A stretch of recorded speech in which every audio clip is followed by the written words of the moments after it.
In 1964, the renowned British author Arthur C. Clarke had emigrated to an island country in the Indian Ocean when he received a telegram from the world that he left behind.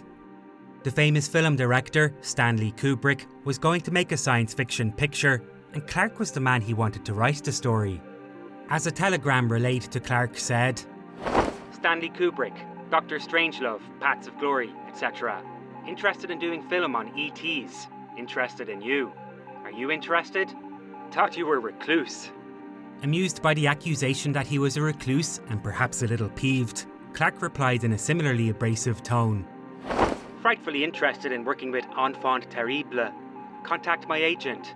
What makes Kubrick think I'm a recluse?"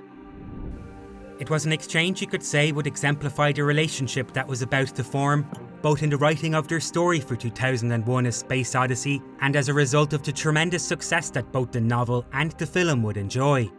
That is, while they were both eminently intelligent, wryly humoured men, it always seemed to be the case that Arthur C. Clarke would worry over maintaining that reputation, while for Stanley Kubrick it would simply emerge from the projects he completed. Still, though you could argue that Clarke was perhaps the more vain of the two, you only need to listen to him speak about how the possibilities of the future are grounded in the realities of the present to understand that without him, the revolutionary sci-fi spectacle that Kubrick wanted to create just wouldn't have been the same. We're in the final assembly building of the LEM, the Lunar Excursion Module, which will take 2 American astronauts down to the surface of the moon. And in 2001, Stanley Kubrick and I have set ourselves several objectives. We hope to convey to the public the wonder and beauty and promise of the new age of exploration which is opening up before the human race. We want to convey the message that our Earth is perhaps not the only abode of life. Our sun, the sun that shines on this planet, is one of 100 billion circling in the Milky Way. How many of those shine upon our equals or our masters out there in the depths of space? That's the question that 2001 asks and seeks to answer. My name is Simon Fay, and you're watching Content Lit, a channel dedicated to the best books of the 20th century. In these episodes, I'll be looking at a selection of novels that Stanley Kubrick translated to screen, a director whose filmography was made up of 13 motion pictures, 11 of which were based on books. Each of these novels was distinct in what inspired the director to take them on. Each of their writers had a different reaction to seeing their work transcribed in such a way. As such, I've created an episode for the projects that are of particular note in how the films and novels compare, among which you'll find A Clockwork Orange by Anthony Burgess, The Shining by Stephen King, and that I'll link to at the end of this video. But for now, I just want to concentrate on one of the more unusual collaborations, 2001: A Space Odyssey by Arthur C. Clarke, a story that was born more of a partnership than by way of the wholesale purchase of a pre-existing work, albeit a partnership that had a contentious end, with Kubrick in particular feeling so dissatisfied, he secretly began to seek the advice of other science fiction authors. Before we get to that though, I'd like to take you to that fateful day in New York when Arthur C. Clarke and Stanley Kubrick began to hash out the details of what would become one of the greatest epics ever made.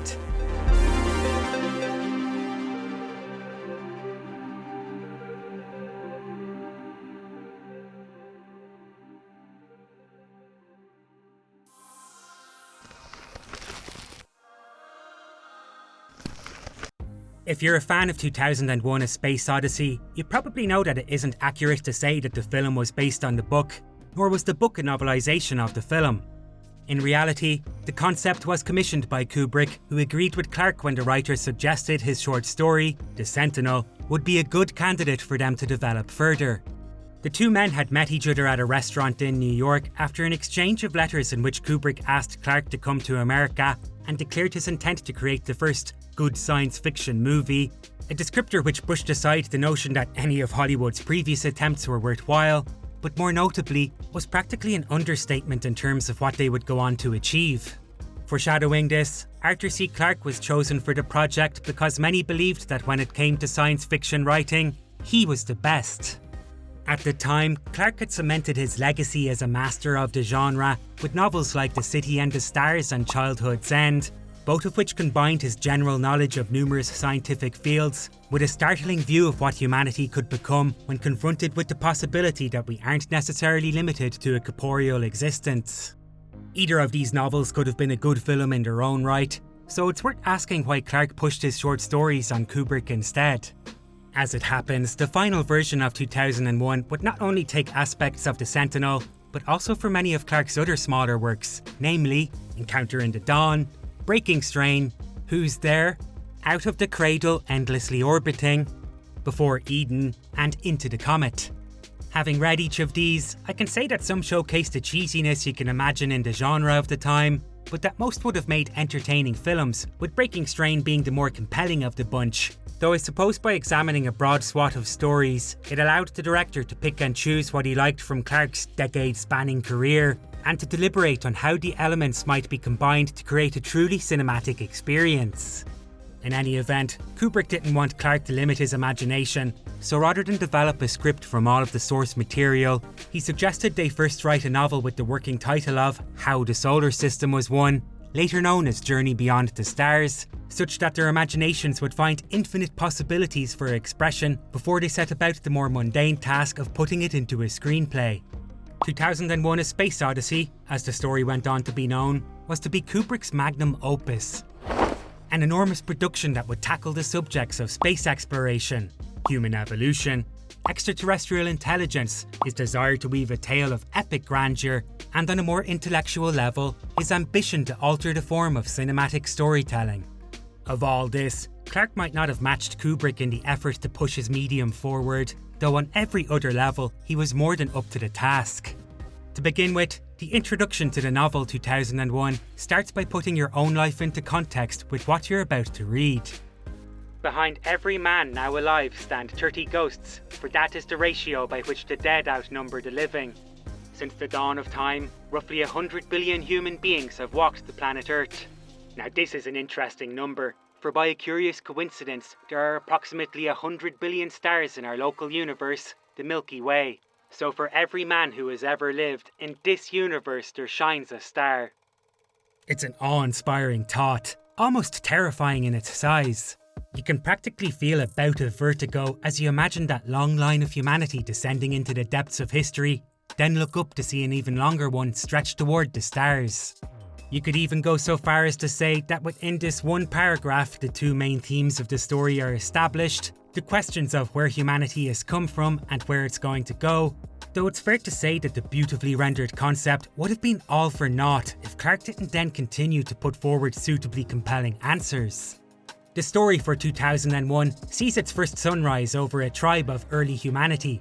Thousands of millennia in the past, a group of apes scrounge for food, fight a rival group for access to a meagre source of water, and do their best to avoid lethal predators by hiding in caves. Life for these primeval creatures is hardly idyllic. Nature is cruel, and the small amount of intelligence that the apes display doesn't even allow them to recognise the sadness when one of their relatives dies. Bodies are merely dragged out of the caves so that the daily routine of the survivors can go on. Needless to say, in the real world, humanity's scramble up the evolutionary ladder probably took about 6 million years, egged on by changes in climate, our relationships to other animals in the food chain, and the luck of landing on some beneficial mutations. But this being a science fiction tale, Clarke is able to introduce both a convenient plot device to move the whole process along, as well as a sense of destiny when one considers what humanity's future might be. A monolith appears among the tribe of apes, a strange alien object, one of hundreds that have arrived on Earth to experiment with the local life forms. As the apes come within range of the thing, it begins to interact with them, manipulating them like puppets to discover what they could be capable of, and expanding their consciousness so that they can begin to picture a bolder future for themselves. No longer will they have to scrounge for food. With the realisation that bones can be used for weapons, they can kill for meat, defend themselves against predators, and come out on top in their long-standing rivalry with the other tribe. Most importantly, as they look at the sky, it occurs to at least one of them that the strange glowing orb we know as the moon might one day be in reach, if only they could find a high enough tree. Humanity's destiny, Clarke seems to say, has always been in the stars, a message that was very much of its time. Today, space exploration has become the hobbyist domain of celebrity billionaires. While there's still talk of settling Mars, the actual ideals behind it seem to have more to do with satisfying the egos of the men who have happened into enough money. This isn't exactly a criticism. Great strides in exploration have often come down to the desires of individuals.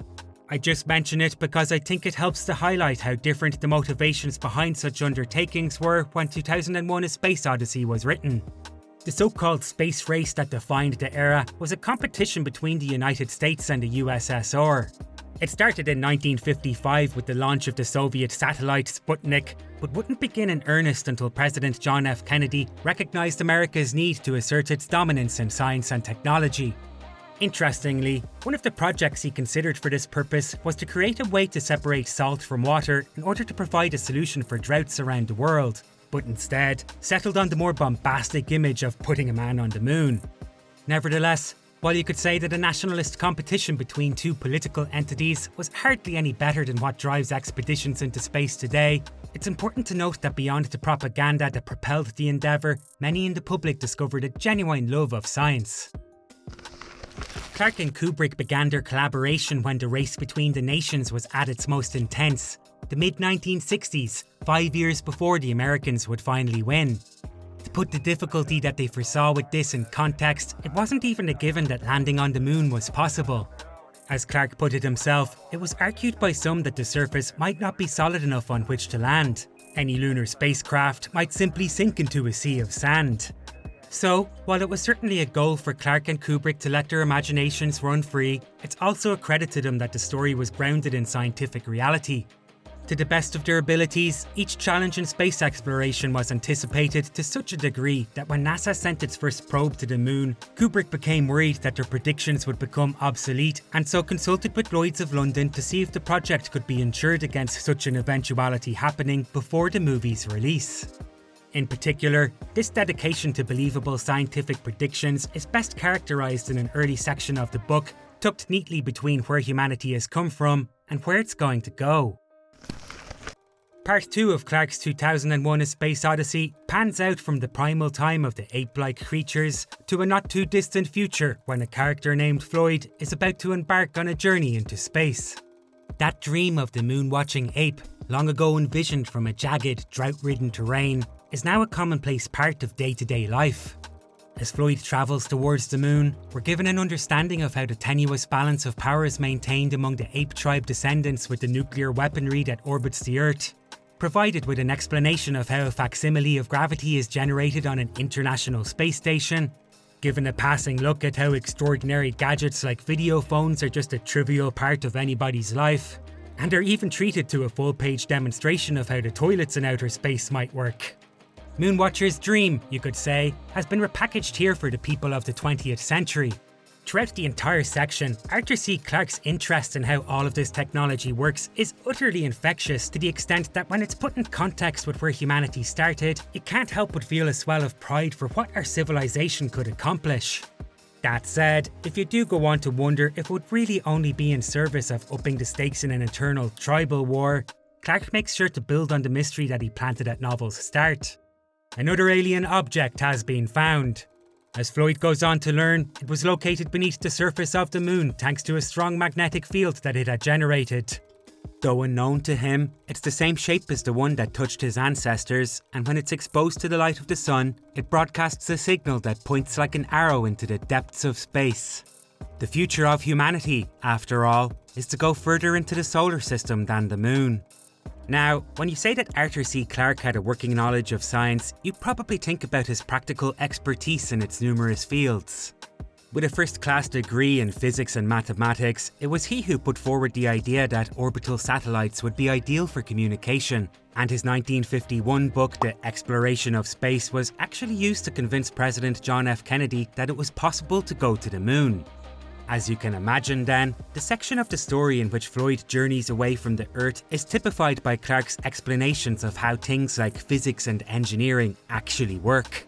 However, he also had a keen understanding of the philosophy and psychology surrounding science, meaning not only how humanity can come to master it, but how in the process humanity would have been changed too. For example, when he wrote about the ape's development in the first part of the book, he said, "The toolmakers had been remade by their own tools. For in using clubs and flints, their hands had developed a dexterity found nowhere else in the animal kingdom, permitting them to make still better tools, which in turn had developed their limbs and brains yet further. It was an accelerating, cumulative process, and at its end was man." Furthermore, in the third section of the book, he goes on to explore this reciprocal phenomenon again, in how humanity's ever-increasing demand for technology might in turn prompt its tools to take a leap up the evolutionary ladder. To be specific, as the story takes another jump forward, Clarke asks us to consider the case of one heuristically programmed algorithmic computer, or HAL as he's known to his friends. HAL is the most iconic artificial intelligence in science fiction history, which, in all fairness, is probably more down to the impact of Kubrick's movie than it is to the book. Even so, all of the key ingredients that make him such a haunting presence are there in the pages as penned by Clarke. HAL, which is indeed an abbreviation of his model type and not a clever play on IBM with each letter one removed, as the popular myth would have it, is the computer aboard the spaceship Discovery. In this part of the saga, Clarke has taken us from an age where spaceflight has become commonplace to one of exploration in which a group of astronauts trek into the unknown. They are, of course, able to do so thanks to the marvellous abilities of HAL, who sometimes feels more the master than the servant.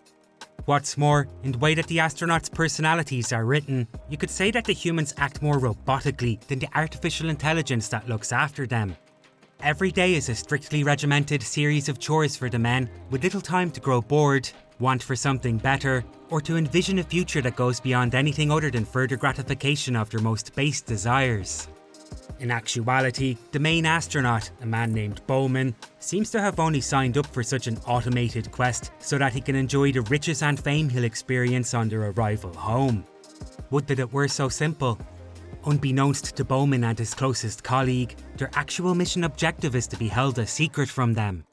The monolith on the moon has sent a signal into space, an interstellar alarm system of a sort, to inform the rest of the universe that humanity has ascended to the stars. When the spaceship Discovery arrives at a relay for the signal, suspected to be among Saturn's moons, they are to wake the other astronauts and investigate further.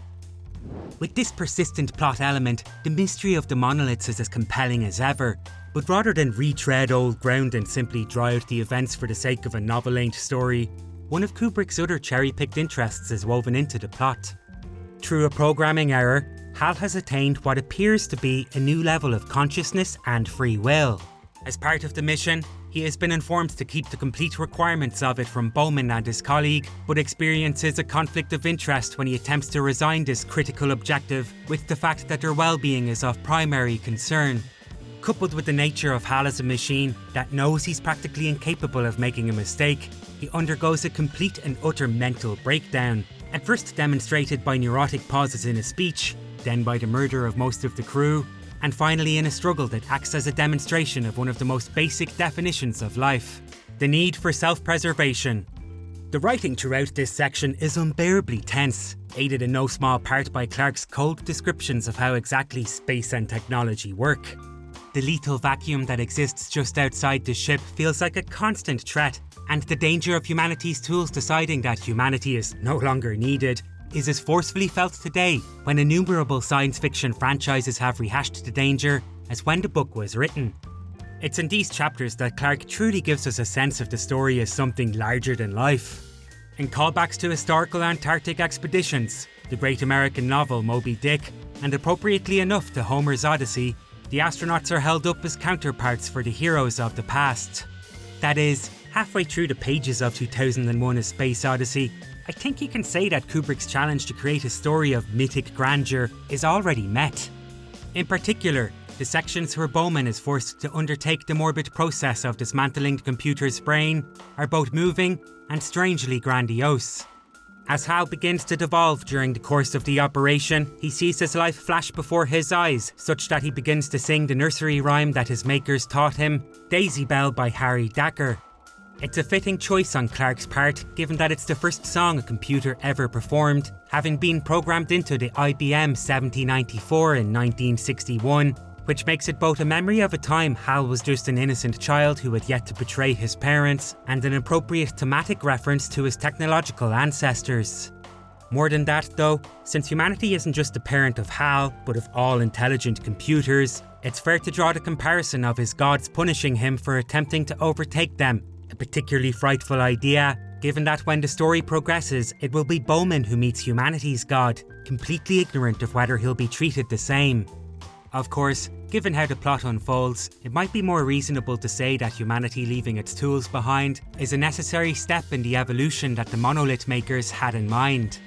Regardless, whatever the purpose, it might be where Arthur C. Clarke and Stanley Kubrick's intentions for the story began to diverge. Indeed, it was in this section of the writing process that Kubrick decided they had enough to seal a deal to produce the movie for MGM and Cinerama, a turn of events that would make the supposed collaboration between these two great artists a more one-sided affair.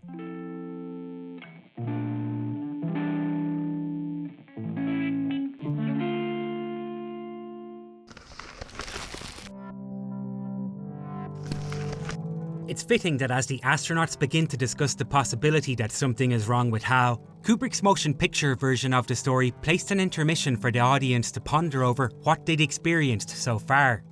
The film, as it happens, was released before the book and took a great deal of liberty in withholding information from the viewers, so they would have had a lot to talk about as they shuffled out of their seats to grab some snacks at the concession stand. For our purposes, it's an opportunity to highlight some of the minor differences between the movie and the book before we plunge into the Stargate section to undertake a deeper analysis of how the two versions relate. To begin with though, I'll just say that to list the differences that occur as the result of a book-to-movie adaptation can sometimes be a pedantic act. At best, the exercise allows audience members to appreciate how small alterations can change the overall effect of a story. But at its worst, it can come off as a little petty, a fan of literature picking apart a film simply because it has the temerity to try and take what was slightly different in each reader's mind and limit it to a single director's vision. Across this series, I mostly just concentrate on the major thematic variations that occur from book to movie. However, in the case of 2001: A Space Odyssey, the slight differences are intriguing for how they arose out of a collaborative process that, with the benefit of hindsight, appeared to become more lopsided once the film went into pre-production. By that I mean, whereas in the initial stages of writing the book, it seemed to be a case of two men crammed around the same typewriter, with the green light from the project's backers, production on the film started in earnest and the team involved began to expand. Production designers had to create sets that would actually simulate what was only ever described on the page. Special effects artists had to invent new ways to represent spaceflight. And NASA consultants actually had an office on the soundstage so that Stanley Kubrick could ensure whatever they decided to include would be constrained to the physics of reality. In this crowd of intellects, Arthur C. Clarke found himself in the unusual position of having to update his manuscript with whatever modifications occurred in the course of translating the story into the motion picture format. The monolith, for example, started life as a transparent tetrahedral pyramid.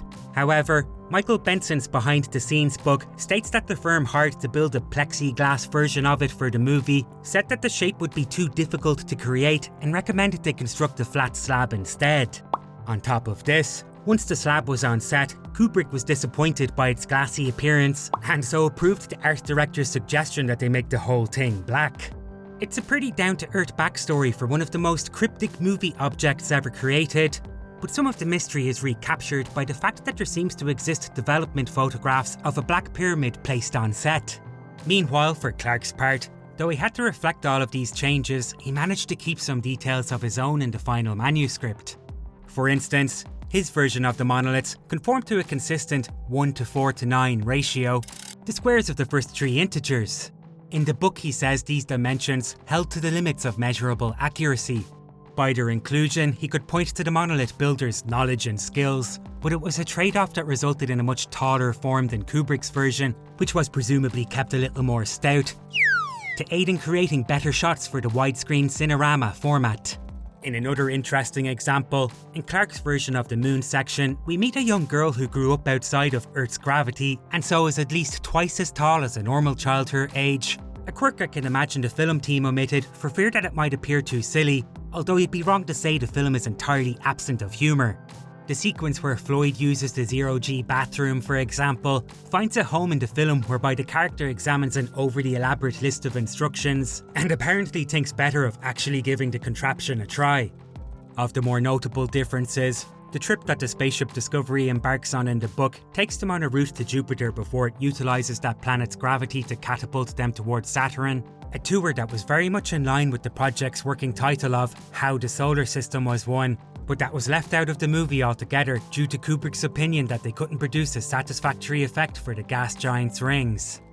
Furthermore, when Hal begins his murder spree, the final way he attempts to kill Bowman is by opening the airlocks to blow him out of the ship. A sequence that Clarke presumably left unchanged because he didn't want to include the movie's famous lip-reading scene, which at the time he said stretched the limits of credibility. All of this is to say, however it was agreed upon, it seems that both Kubrick and Clarke felt comfortable making whatever alterations were required in order to play to their respective strengths. And in this respect, no other section of the story demonstrates their medium's differences better than the Stargate sequence. In the film 2001: A Space Odyssey, at the return from intermission, the audience members got back to their amphitheatre seats with little idea of what to expect. Bowman, it seemed, had a Frankenstein-type monster to face in the form of Hal. Moreover, everything that happened in the movie so far seemed to bear no relation to what had gone wrong with the neurotic computer, meaning that it was impossible to guess at what would happen after he was defeated. In the book, the situation is dour as Bowman, the lone survivor of Hal's attack, spends a number of months heading towards Saturn, afloat in the hollow wreck. Over the course of the journey, he spends his days listening to some of Western culture's greatest composers and delves into Earth's literature to help put his own state of affairs into context. His mission, at this point, has been revealed. He is on his way to Saturn to root out the remnants of an alien civilization and possibly to make contact with them. However, in the film it's slightly more ambiguous, with a message from Dr. Floyd only stating that the first signs of intelligent life from off the Earth had been discovered in the form of an object found on the Moon, and that object had broadcast a signal towards Jupiter. In either case though, it leads to what could be considered a fork in the road of the storytelling of 2001. In Arthur C. Clarke's version of the tale, there is a fantastically detailed set of chapters in which Bowman is exposed to astronomical sights, only barely within the grasp of human comprehension. To begin with, as he leaves the spaceship Discovery to inspect the monolith from the safety of his space pod, the object is actually enormous in size and, as he so famously states, full of stars. When he's sucked into its never-ending depths, he passes through what he thinks is a connecting station for a network of countless more skyscraper-sized monoliths, surfs among the solar winds of a star where he sees what could only be described as life forms surviving among the fires, and is transported to a graveyard of derelict ships where other spacefarers before him apparently left their corporeal forms behind. I have to admit, when I describe it here, it probably sounds a little cheesy, so it's worth taking a moment to appreciate how stirring it is when read. In praise of Arthur C. Clarke, it is true that he is, I think, the most poetic science fiction writer. Well, he's also nearly the best informed, I think. Right. He is scientifically the best informed. His narrative ideas, I think, are, for my tastes, the most appealing.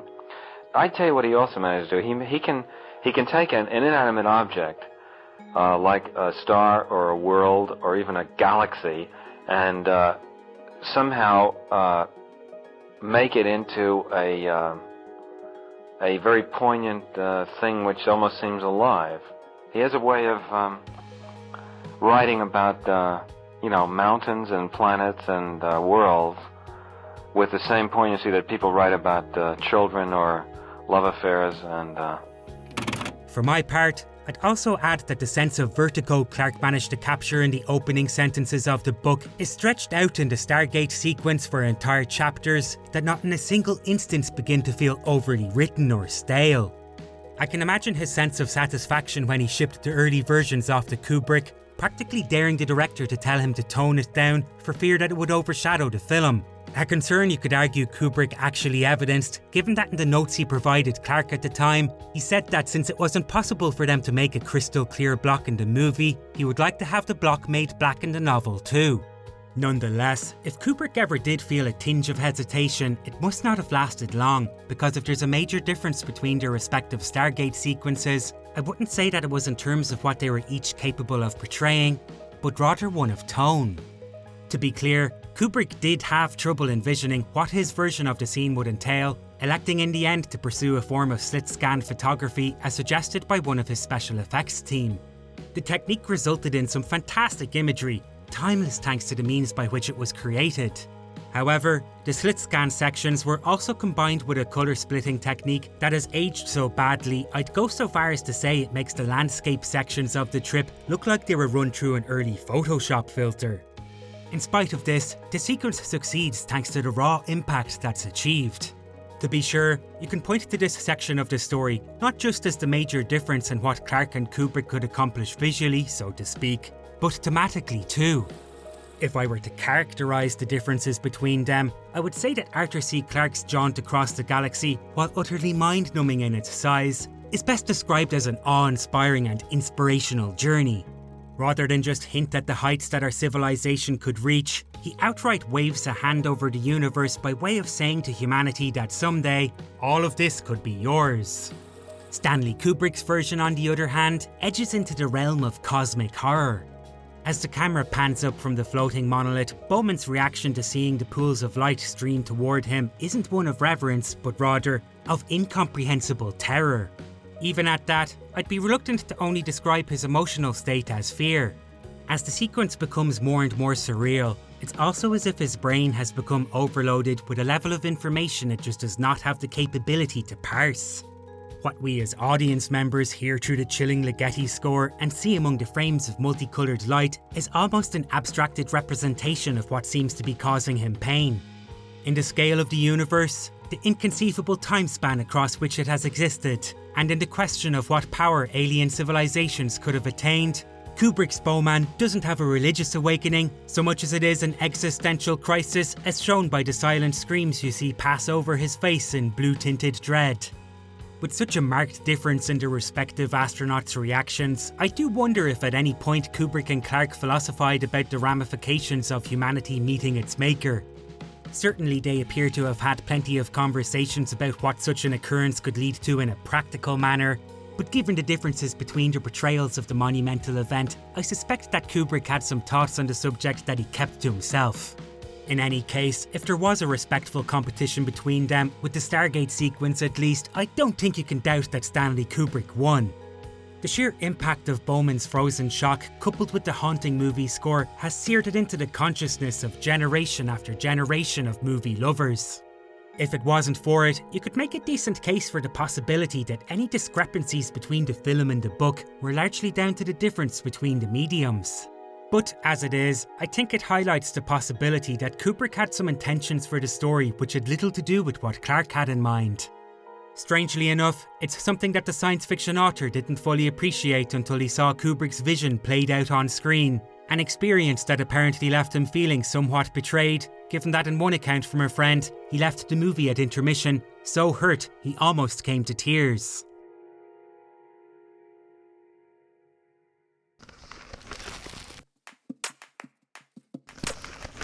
It's important to note that Stanley Kubrick had the right to final approval of Arthur C. Clarke's novel, but that when it came to the film, Clarke had next to no say. Over the years, Clarke has referred to this arrangement in a somewhat bemused manner, admitting that he was frustrated when Kubrick supposedly became too busy with the production to read over his finished draft. As Clarke's diary entries from that time show, Kubrick practically acted as Clarke's editor, going so far as to offer some constructive feedback on his word choices, sense of realism, and what chapters should be included. As the production on the film dragged on, it got to the point where Clarke's publisher had set the book in type and actually had it advertised, but Kubrick still refused to give sign-off, and so Clarke was forced to abandon the agreement with his publisher, with the result that rather than the book coming out before the film, as the author seems to have expected, it was months after the movie's release that the novel hit the shelves. On this point, the way everything played out is sometimes described in such a way as to leave you with some doubt as to Kubrick's intentions, but given that, in the period that he refused to give the book sign-off to when he finally allowed it to be published, he didn't change a single word of text, I think it's fairly obvious what he intended to do. So if you're to assume that Kubrick strategically decided that Clarke's book was to be released after the film, it's interesting to wonder why. For starters, in recent years it's become evident that Kubrick wasn't exactly happy with all of Clarke's ideas. It's already been mentioned that the director had some difficulty thinking of a way to put the Stargate sequence on screen, but beyond that there is the possibility that he didn't even like what Clarke had devised. In point of fact, it was Kubrick himself who suggested that the environment the aliens create for Bowman in the penultimate scenes should be an eerie replica of a neoclassical styled room. Clarke did an admirable job building on the concept. As Bowman of the novel explores the environment, you're fully immersed in the situation as he discovers objects that to all appearances look like the ones from our own world, but with just a few crucial elements not filled in. That said, regarding the possibility of meeting the extraterrestrial intelligence itself, both he and Kubrick came up short with an alien enough feeling idea. The special effects team had worked on numerous techniques to represent the species, but none were able to meet the motion picture's standards in the remaining time allowed.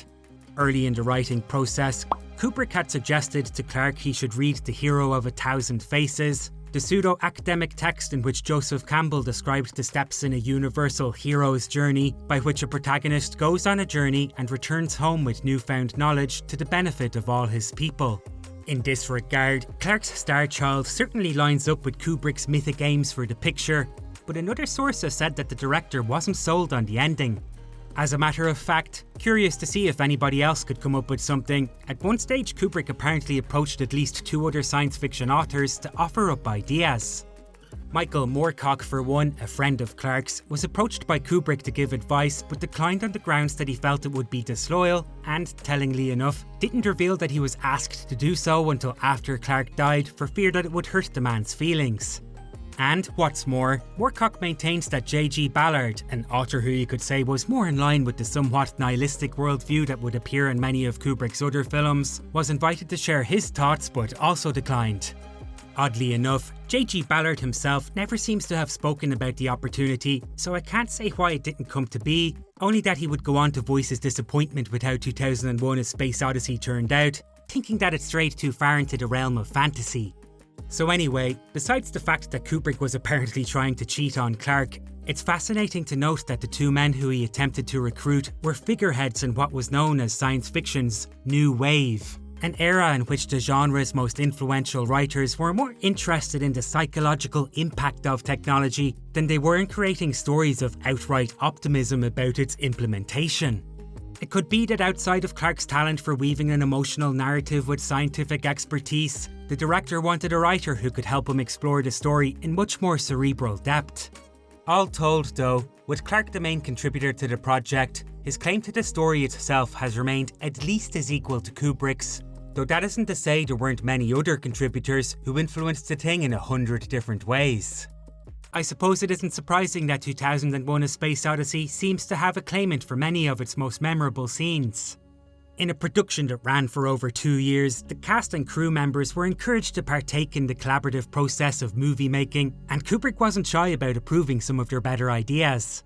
As mentioned, the special effects crew solved the problem of the Stargate sequence. An actress who played a stewardess at the beginning of the film has also said that she and her fellow cast members were asked to provide at least one thought for each day they were on set. The selection of classical music that has forever been linked with the movie was originally introduced to the editing room by one of the projectionists. The Ligeti score that accompanies the most haunting moments of the film was suggested by Kubrick's wife. The producer, Victor Linden, put forward the idea that Hal would be able to read lips. The actor who played Bowman said that he approached the emotional core of the sequence where he dismantles Hal as being inspired by the final scene in Of Mice and Men, in which a man is forced to kill his simple-minded brother so that he won't fall into the hands of an angry mob, a choice that I think adds another layer of nuance that neither Kubrick or Clarke would have found had they been working alone. And most interestingly of all, at one time that same actor claimed the famous jump cuts in which the character of Bowman experiences intervals of his life skip like a stone were actually his suggestion. One of the discussions we had was how we would go from each stage of aging to the next, and I think I may have contributed the idea of specifically never returning to the younger age, but that he would suddenly cut to whatever it was the younger version saw, and you'd cut to the older version looking back at the first version, but the first version wasn't there anymore. No puff of smoke, no dissolve, just wasn't there. And I think I contributed the idea of the glass as being one of the ways to go from the character sitting at the table eating to the next jump in age. Still, in regards to how the original story was assembled from Clarke's numerous previous shorts, and how Kubrick built on the concepts with suggestions from his cast and crew, the only controversy that has ever emerged was in the way the director seemed to take some of the credit for the work of his special effects team. It's a sad truth that the only Academy Award Kubrick ever received was for the work those special effects experts proposed and achieved, a point which has remained a contentious subject, but that mostly gets forgiven, if only because there was no other singular company or individual who could have taken the prize. More to the point, I think the possibility that some of the movie's key moments can be traced back to individuals other than Kubrick and Clarke is really just down to the iconic status that the project achieved. The reality is, every film has 100 authors behind it, even if the tradition is to give the majority of the credit to one person's name. Cinematographers who define the look, editors who control the pacing, even the rare instances where an executive producer might come up with a good suggestion, they're all ingredients that make their way into the work. It's just that there isn't usually a community of fans investigating the data in each and every frame. Beyond that, it's down to the vision and originality of the director that makes a film more than a hackneyed mess when it's put together. I suppose this is generally accepted as the nature of filmmaking, but fiction authors such as Clarke are often held to a more mythological status that would imply their works are free from any influence beyond divine inspiration, a belief that sometimes resulted in the book 2001 being thought of as a novelisation of the film and Clarke to be viewed as just a writer for hire. It could be that Kubrick was aware of the optics involved in this and preferred his version to be first out of the gate for fear that he would appear to be the imitator, or perhaps he simply wanted the novel to come out after the film's release to help maintain some of his version's mystique. In either case though, I think those were really concerns of their time, because as the years have gone by, both renditions of the story have found a level of respect in their own way. To say that the film 2001: A Space Odyssey is a science fiction masterpiece is to state the obvious, but to say it's a cinematic one probably requires a little more explanation, at least in regards to how it pushed the medium forward. The special effects are the most obvious thing to note. The process of motion control photography had never been handled so delicately, never appeared so real to the human eye. As a medium for storytelling, it revolutionised Hollywood, paving the way for the likes of Star Wars, Close Encounters of the Third Kind, and 1,000 other science fiction tales. The cinematic storytelling too takes a leap forward in that single jump cut from the ape's first tool to the future of such tools in orbit of the Earth. Similar cuts had been utilised before, perhaps most notably by one of Kubrick's favourite directors, David Lean, in The Flame of Lawrence of Arabia's matchstick cut to the desert, in which the titular character would undergo a baptism of fire. But as stunning as that cut remains, never had a Hollywood product relied on the editing technique to communicate so much about humanity in so little time. And never had a story structure removed so totally from the melodrama of human soap opera been created to keep cinema goers glued to their seats. The shot compositions were also uniquely stunning. I could probably skip through my file for the movie and land on something suitable to highlight, but on my most recent viewing, I was most taken aback by the planetary shots. In general, they appear in chaotic patterns. At most, the objects of space are shown to exist in an orbital manner as they dance around each other to the strains of the Blue Danube.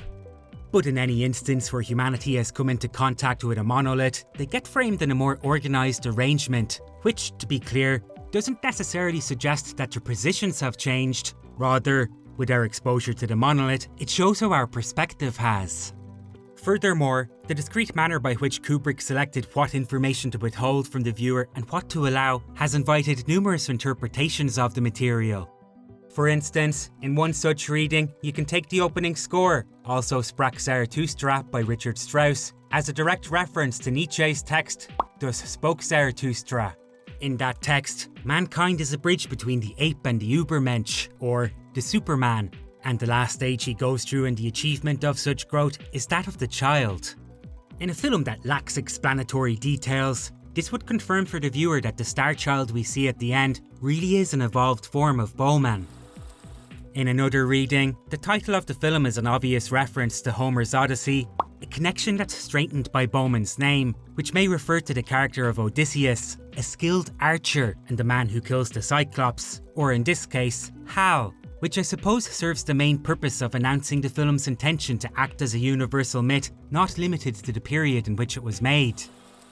For those of you interested in phallic imagery, you can also interpret Bowman as a sperm that's launched toward a galactic uterus. This would further emphasise the theme of evolution in the film, in that even among sperm there is a process of natural selection. As an astronaut, Bowman has already proven himself to be one of the best specimens that humanity has to offer, and on the treacherous journey itself, he comes out on top as the sperm that wins the race to conception. In a similar regard, you could also consider Hal to be a part of that same race. Since the film chooses not to offer the complete explanation as to why he turns against the crew, it opens up the possibility that on considering the information he received about the off-world intelligence, he actually evolved to become a competitor in the survival of the fittest game. And for those of you who enjoy the film analysis circles on YouTube, you'll no doubt be aware of Rob Ager's interpretation, in which the monolith is cast as a rotated cinema screen that by its nature reminds the viewer that what they're watching is a movie. In his original analysis, this reveals that Kubrick wanted to communicate to the audience that what they're actually being exposed to is a piece of propaganda funded by NASA and other technology firms. But in more recent videos on the subject, he hasn't mentioned that particular aspect of the theory. Either way, I don't necessarily buy into all the evidence Ager lists in favour of his analysis. The monolith as a screen idea seems fitting enough today when TV, mobile phones and tablets are black rectangles when dormant. But back at the time of the film's release, 2001 was being shown on white, curved Cinerama screens. On the whole though, if you do want to accept the monolith as a screen, I'd suggest it fits better with the general theme of technology being a result of, and means towards, the further evolution of humankind. The astronauts' tablets, for example, are vertical in format, which makes sense today, but would have been pretty unintuitive to audiences at the time, which does make the possibility that they're thematically linked to the monolith a lot more believable. As in the book, tools are shown to be both our servants and our masters. The apes use bones to tackle their foes. The concept of technology advances to the point of taking humans into space. Once there, we can see how humanity has been somewhat tranquilized by its reliance on technology, and how the astronauts are under the complete control of Hal. In a tug of war between utilising technology and being utilised by it, the hibernating occupants' lives on the ships are actually represented as a hierarchy of systems in much the same way as Hal's, so it's evident that if humanity isn't careful, they could end up being as artificial as their malfunctioning friend, that is, until Bowman sets himself free and is reborn again in the process. In this regard, you could tie the film into the theories of Marshall McLuhan, an influence on Kubrick and whose phrase, "the medium is the message," became a catch-all term for McLuhan's belief that a communication medium itself, not the messages it carries, should be the primary focus of study. In this case, as audience members ponder over the meaning of the monolith, we might be getting told that not just the film narrative, but the medium of film itself has the potential to expand our consciousness.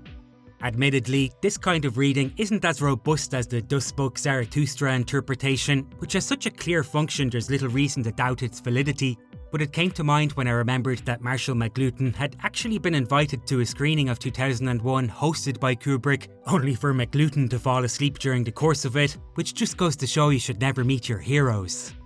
Anyway, to get this whole thing back on track, the point is that the film 2001 A Space Odyssey succeeds in being a story that is at once mysterious and interpretable in both rational and esoteric ways. On top of that, the philosopher Leonard F. Wheat pointed out that the interpretation of the surface plot, as written by Arthur C. Clarke, the Thus spoke Zarathustra interpretation, and the interpretation of the film as a successor to Homer's Odyssey have the unique quality of each working simultaneously while never negating the other. Kubrick, in other words, crafted a film that encouraged numerous compelling readings, but that resisted a singular explanation, such that he actually encouraged fans to find their own meaning, and even went so far as to praise a high school student by the name of Margaret Stackhouse for having written an analysis he considered to be the most intelligent he'd read.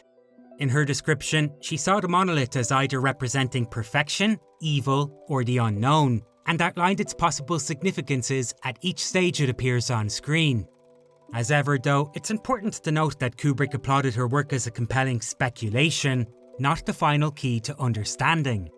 Taking it all together, 2001's place among motion picture's best examples of art is indisputed, and Stanley Kubrick's title as possibly the greatest director of all time is in large part down to his work on this film. It's understandable then how, in contrast, Arthur C. Clarke's legacy is mostly relegated to a niche group of genre fans, though I do think that fact is a bit unfair. This channel is ostensibly dedicated to the best books of the 20th century, but I'll admit that sometimes my own interests prevail. I'm a fan of science fiction, for example, and my choice of what novels to cover is sometimes swayed in that direction. All things considered though, I'd still like to make a case for Clarke's novel 2001: A Space Odyssey as one of the most inspirational books that the century had to offer, certainly in regards to the power of scientific progress. As a piece of literature, it's a one-dimensional but effective read. The literary allusions and thematic imagery are hardly developed enough to allow for an analysis as deep as the film's. I mentioned, for example, how in one instance the book has a reference to Moby Dick, which on the face of it helps to create a mythic mood, but does little in the way of enlightening the reader to the thematic point of the story as a whole. After all, the astronauts of the section in question have little in common with the avenging Captain Ahab, even if it does point to Hal being as innocent as the white whale. Similarly, the classical music compositions that Bowman listens to seem to have no substance in regards to the plot, and the dramatic cuts that help to make the film so impactful are rarely used to any poetic ends in the book, with Clarke often preferring to elaborate on exactly how one era led to another. At the time, his novel actually received some criticism for this, which he defended by saying that it's the nature of a book to explain more of what's going on. However, on this front I have to disagree. There's no reason a book can't cut a scene short with a paragraph break, then cut to another and imply some combined meaning when you consider them together. Sadly, if Clarke did recognise this, I think it might be another instance of him covering up the possibility that he was once again the victim of Stanley Kubrick's more secretive goals. At no point did he seem to be informed of the avant-garde nature of what Kubrick hoped to achieve. That night, when he was frustrated to the point of tears at a private premiere, was largely down to his astonishment that Kubrick had removed a voiceover from the film which Clarke had written to explain many of the scientific achievements on display. To put this expectation in context, at the beginning of the entire project, Kubrick had referenced the Canadian astronomy documentary as one of his main sources of inspiration. When you watch it, you can well imagine what type of details Clarke would have thought were going to be outlined on screen. After that, Clarke had spent 3 years working directly with Kubrick, 2 of which were on the film set itself, to continually address the needs of the story, with Kubrick on one occasion even requesting 3 more minutes of poetic Clarkean narration to describe Hal's breakdown. Kubrick referred to production artists to Clarke for his opinion on whether the lighting looked natural in certain special effects scenes. Clarke knew of the plan to open the movie with a series of interviews with scientific and religious leaders that they'd filmed with the likes of Frank Drake of the Drake Equation fame and Freeman Dyson, who among countless other achievements theorised the existence of Dyson spheres. And on top of it all, in early articles about the making of the film in which Kubrick and Clarke were seated side by side, it was publicly stated that the screenplay would be credited to Stanley Kubrick and Arthur C. Clarke, and that the book would be by Arthur C. Clarke and Stanley Kubrick, an arrangement that spoke to the spirit of partnership under which the project was undertaken. In the end though, Kubrick had quietly stripped the movie of any kind of hand-holding details without informing Clarke, even going back to the editing room after it was screened to the studio heads to pare back the information even more. For instance, the earliest stages of planning framed the entire project as an attempt to explore the notion of extraterrestrial life forms. But at no point in the film are terms like alien, ET or extraterrestrial ever used. The only reference to them is in that message from Floyd where he describes them as intelligent life from off the Earth. Such language was obviously undertaken with the goal of creating some ambiguity in the tale. It's part of what allows so many fascinating interpretations, and in this case might be what earned it an award from the Catholic Church, who praised the film for raising important ethical questions about origin, destiny, and the ever-increasing role of technology in our lives, and commended it for the lyrical mysticism of its narrative. All the same, to begin with at least, it was hardly a type of art that Clarke appreciated or even understood. The two men ended up expressing some disagreement in the press, with Clarke stating that if anyone understands the story on the first viewing, then it's failed in its intention, and Kubrick later correcting him by saying that the very nature of the visual experience in 2001 is to give the viewer an instantaneous visceral reaction that does not require further amplification.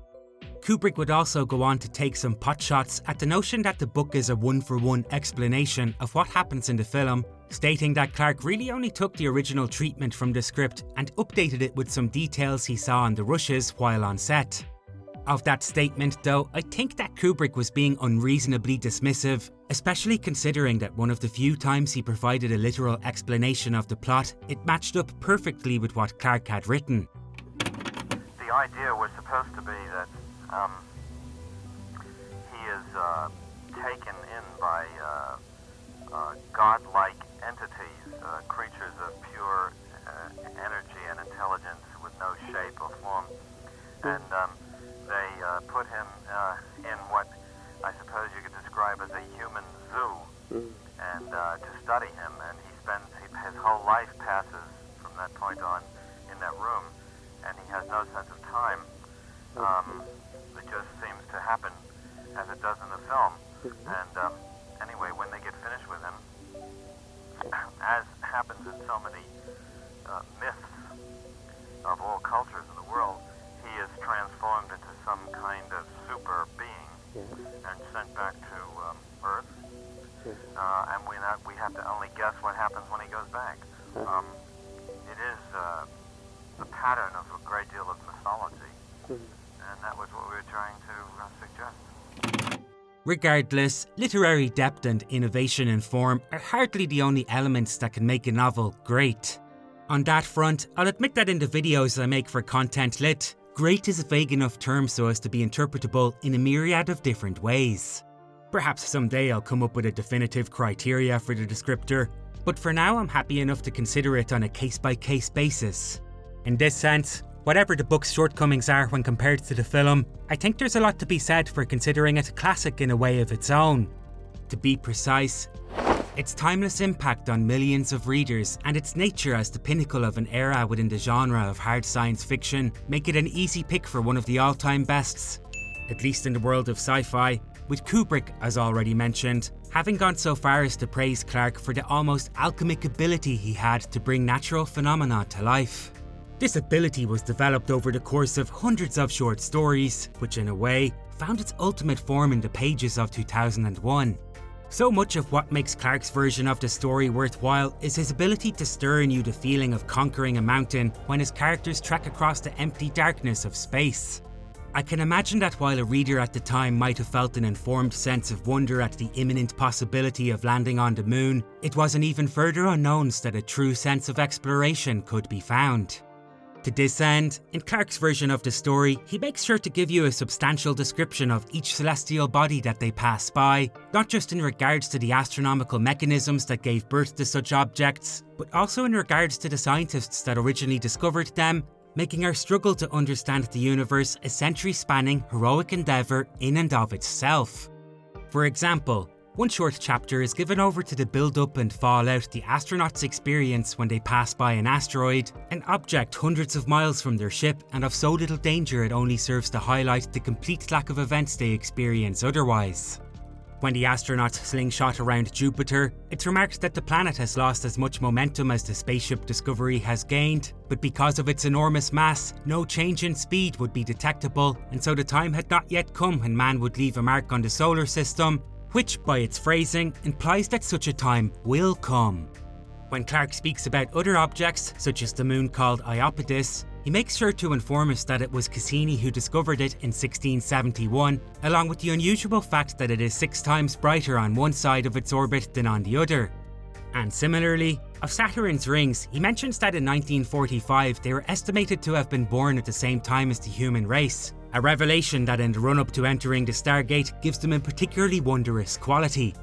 In this manner, all of the cultural and scientific expertisian parts has the added effect of making intellectual activity an odyssey in itself, with the universe a map of unexplored landmarks for us to set our sails toward. To that end, the theme of technology affecting the human condition is also more directly explored. For example, when Floyd engages with some media, he notices that the more convenient news broadcast methods become, the more trivial, tawdry and depressing their content tends to be. When the astronauts embark on their long space flight across the solar system, their sexual needs aren't satiated by one another, which Clarke suspiciously decides to overlook, but with an array of pharmaceutical options. And when they go to bed at night, even their sleep schedules are managed with a technological method referred to as electronarcosis, all of which does much the same as Kubrick's version to highlight how technology is a part of the ecosystem that influences the evolution of man, but in doing so also demonstrates much more concretely how humanity of the near future is practically a different species to humanity of the past. Further to that, a great deal of what makes both the movie and the book feel special is really down to Clarke's ideas. The episodic structure of the plot, free of any singular protagonist, was a technique that he'd already perfected in novels like Childhood's End. And of the themes of humanity's origins, the possibility of extraterrestrial life, the ingenuity and rigour with which mankind could tackle the challenge of space travel, they're all explored with such earnest vigour that his writing bears comparison with the likes of H.G. Wells. On this point, the media theorist Marshall McLuhan's final evaluation of Kubrick's film was that far from being innovative, it was so full of Newtonian imagery it belonged to 1901, a quality that I think is fair to put more down to Clarke's contributions to the story than to Kubrick's, which is by no means a criticism. Like many science fiction writers of his era, Clarke had the combination of being a man steeped in the romantic culture of the past, while at the same time being so adamantly interested in the possibilities of the future. I personally find the idea of evolution being a means to a definitive end is an empty concept in that it only creates an illusory sense of purpose in the same manner that religion does. But in the way the concept is drawn, you can't help but feel roused by the prospect of what might actually be out there, and enlightened to the fact that technology has become a part of the climate that will define the ways in which we change. When Bowman completes his odyssey by returning home with the new knowledge he has found, I dare say anybody who reads 2001: A Space Odyssey will feel themselves a part of a lineage that stretches back millions of years and might go on for a million more. In the movie, this impression is given when Floyd reaches out for the monolith and his reflection reaches back as if those apes who originally touched the thing have passed the baton to him. In the book, it's achieved in a more continuous manner, with each link in the chain described along the way, repeated in a cumulative effect that's unique to Clarke's version of the tale. It easily justifies the book's existence as something more than a novelisation of the film, or as just a key to Kubrick's cryptic version of the plot. At the beginning of this video, I mentioned how Clarke had learned of Kubrick's interest from a telegram that was sent by a friend. That friend was Roger Carras, a motion picture executive who had lunched with Kubrick when the director told him of his intention to make a film about extraterrestrials. In the course of that conversation, it was Roger Carras who recommended Clarke to Kubrick and, recognising the potential of such an enterprise, managed to pocket a napkin on which Kubrick had doodled an alien when describing what he hoped to do.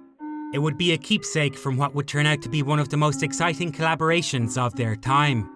The incredible partnership of Arthur C. Clarke and Stanley Kubrick resulted in a set of fraternal twins in the form of the book and movie, born of the same moment but unique in their own respect. If they had been more similar, if they had been aiming to tell the story in the same style, it really would have been a case of who did it better. However, because they tackled the subject matter in such distinctive ways, they're both able to stand on their own.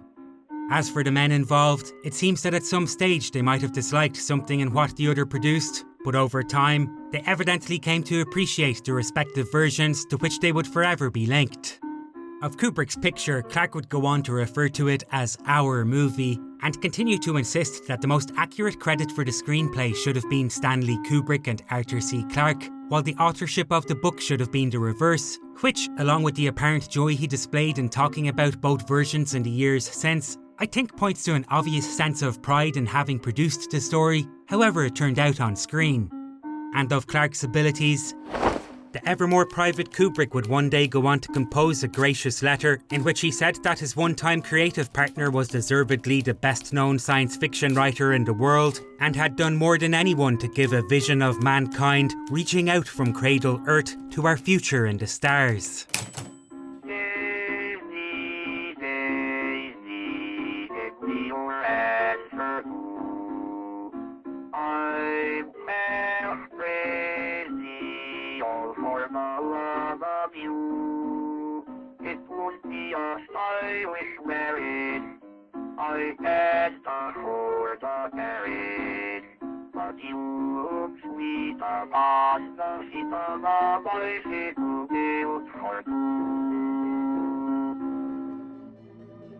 Since 2001 was released all those years ago, it built up a huge kind of cult following, didn't it?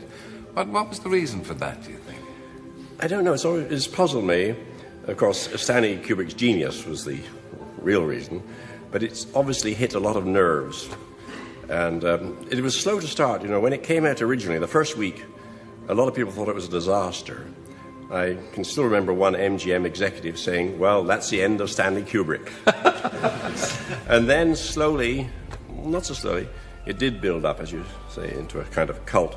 Perhaps the political climate, the time, the hippie movement, all these things. I think it was there was a touch of the Emperor's new clothes about it, though, Arthur, because, frankly, I didn't understand a lot of it, but I think people were afraid to admit that. I mean, were you as bemused when you saw it as the rest of it? Frankly, yes. No, not really, but the ending was a surprise to me because Stanley and I were working on it right up to the very end. He was cutting and changing. So, in a way, it was novel to me. I had the general idea, of course, but the final version was, only about 24 hours before the movie was due to hit the screen. I'd like to end this episode by stating that whether you feel yourself to be a bigger fan of the book for 2001: A Space Odyssey or of the motion picture, the enjoyment you receive from one is really only multiplied when you take them together. As Arthur C. Clarke once suggested in terms of how they're best experienced, read the book, see the film, and repeat the dose as often as necessary. Kubrick himself seems to prefer you engage with the movie in a less academic manner, at least to begin with, but if I may suggest another stage in the process, include some critical analysis in the mixture too. Far be it from me to suggest you rewatch my own video, so I'll just point to the making of Kubrick's 2001 edited by Jerome Agel and The Lost Worlds of 2001 by Arthur C. Clarke as indispensable resources to that end.